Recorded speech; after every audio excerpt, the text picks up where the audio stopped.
Ride the beat when you rock the mic. Put your foot on the gas and eat a red light. Ride the beat. Welcome back to Are You Smarter Than Libertarian, the only show where we ask the hard questions like, why is my college professor charging me tuition, then asking for a cover fee to her personal TEDx fan club? Today's episode, welcome to the rebellion. Now pay up, pro-lifer. Yeah, this is going to be a good one. So let's set the scene. You're a sophomore at Michigan State trying to survive your business communications class when your professor, Amy, I went to a TEDx once, Weisner, tells you that passing the class requires buying a $99 subscription. To what, you might ask? To her own personal political group called the Rebellion. You know, the thing every good syllabus needs, a PayPal link to your professor's ideological slush fund. And get this, the Rebellion isn't just about learning grammar or giving PowerPoint presentations without Comic Sans. No. It's about smashing the patriarchy, funding Planned Parenthood, and forcing your students to subsidize your journey from tenured educator to #activist. Yes.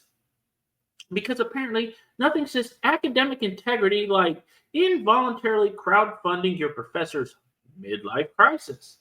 Now, two students, Nolan Radominsky and Nathan Barbary, I hope I pronounced your names right, sorry, said, no thanks, lady, and hit her with a lawsuit backed by everyone's favorite place, the Alliance Defending Freedom. Their argument, forced political speech and compelled financial support for causes they fundamentally oppose, like abortion. Let me repeat that for you tenured folks in the back.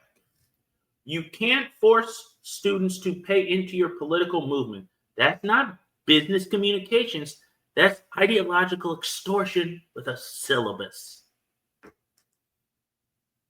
Imagine if a libertarian professor made every student donate $99 to the Ron Paul Institute just to pass Econ 101. CNN would send in the drones.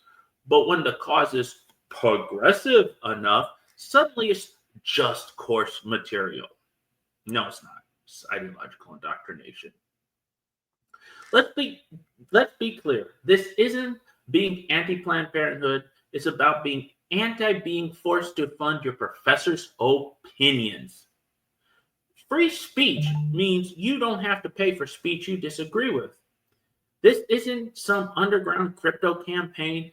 It's a required class at a taxpayer-funded university, and when required includes coughing up cash for your professor's feminist blog circle, that's not education. That's just ideological racketeering.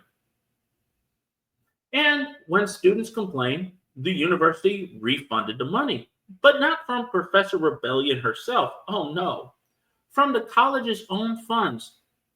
So taxpayers and other students ended up eating the cost of her activism. Socialized stupidity, baby. Let's hear it for higher education, where you pay 5 figures a year to learn that consent matters unless you're paying your professor for something she believes in, which is really sad.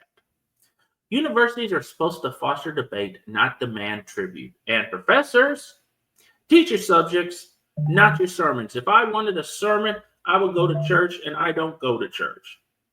And if your rebellion needs to be subsidized by a captive audience of 19-year-olds trying to get a B-, maybe it's not that rebellious. Maybe you're just a bully with a Venmo link. And that's what you are, ultimately. You're a bully with a Venmo link. So remember, kids, forced speech isn't free speech, and forced funding, that's just academic extortion with better branding. This has been Are You Smarter Than a Libertarian with your host, Jeff. Like, comment, subscribe, and share if you think professors should assign textbooks, not political ties. Thank you for watching, and as always, new videos drop every day. Until next time, stay free, stay informed, and stay accountable.